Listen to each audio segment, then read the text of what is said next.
Hello, we're back at number 13, which is just kind of a conceptual question dealing with standard deviation and mean. The mean is a lot of times called the average. Arithmetic mean, anyway, is a lot of times called the average. It's just the value that if you stay consistently at that, you amass the same total number of stuff. Like if you're taking tests and you have an average test score of 90, right? All it means is that if you get 90 points on every test, I'll just say you have 4 tests, you amassed a total of 360 points, right? All it means is that. It doesn't mean that you really stayed at 90, because maybe you got a 100 on the first, an 80 on the second,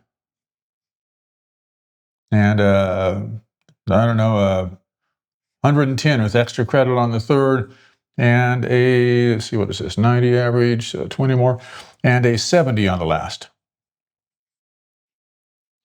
Scores jump up and down, you still average 360. You amass the same total points because 100 plus 80 is 180, 290, 360. If you stay at the average, you don't vary from that, you total the same amount of points per test.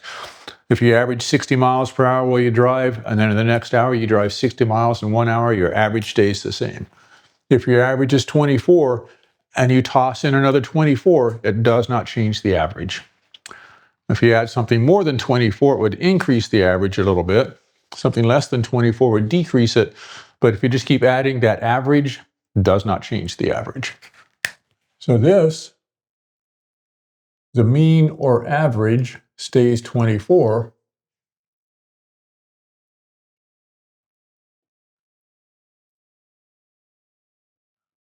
Standard deviation, though, it's a different story.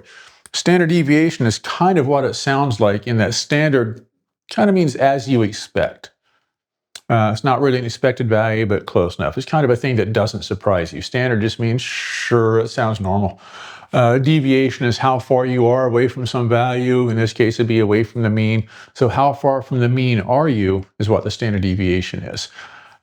If we have a data set and our mean is 24, and then we start repeatedly adding 24s to it, we're going to see that middle value. It's going to, that mean value, it's just going to have more reinforcement, basically, in terms of the dispersal. When you build a bell curve, what shapes the bell curve, what determines its shape, is that when you start adding values in, most of them pile up here. And the width of this curve is what the standard deviation is going to tell you. If I make it a real tall, skinny curve, something like this, that's a small standard deviation. Small standard deviation, right? If I make it a real wide, fat curve, it's a large standard deviation. And I can think about that and sort of see it happening if I think about putting a bunch of blocks on a number line. Where do those blocks pile up? If those blocks are scattered, like, so a lot of 24s, but there's also a lot of 0s and 1s and 2s and things way out here, there's 40s and 50s and whatever, I'm going to build a pile that's spread apart. If those blocks are all a bunch of 22s and 23s and 24s, and I put the same number of blocks down, it gets this way, real tall, skinny one, right? So if the values are all kind of the same, you get a small standard deviation. And when you toss in just one extra thing that happens to be at the mean, that's just going to help to make your total peak a little thinner and taller. The more of those you do, if I added a whole bunch of 24s, I can really greatly shrink the standard deviation. So if you add extra values that are the mean, it will shrink the standard deviation and it will leave the mean alone. So you just need to find the one that says that.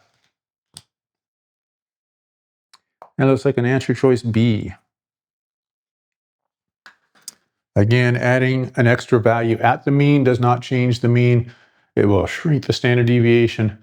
I cannot say what would happen to the standard deviation if we added the number 30, because we'd have to know what the standard deviation was to be able to determine that. And this question doesn't say it. So adding any other number, we could not say what happened to the standard deviation. Anyway, that was number 13.